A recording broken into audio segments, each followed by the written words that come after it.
called I Have One Memory of My Father. I may cry for you.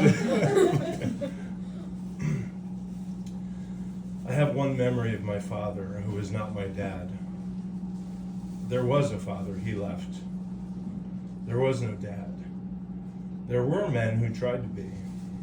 There were men who could have tried to be. There were perhaps men who might have tried to be.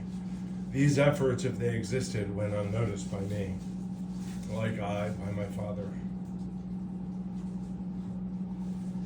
I found out more than my lone memory. I discovered he was a phlebotomist.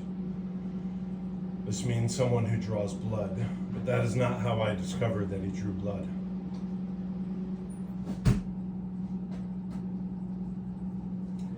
I found out that a recipe sometimes made in a Sunday oven by my mom was his, or more truly from his work. I never felt it as his or from him. I simply knew that it was. In my brain, in my heart, far different places, far different meanings, a world apart, like my father, after he left.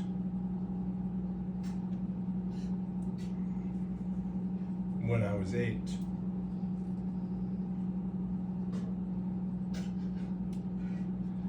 After I was 8, we never ate well again and again after he left for something.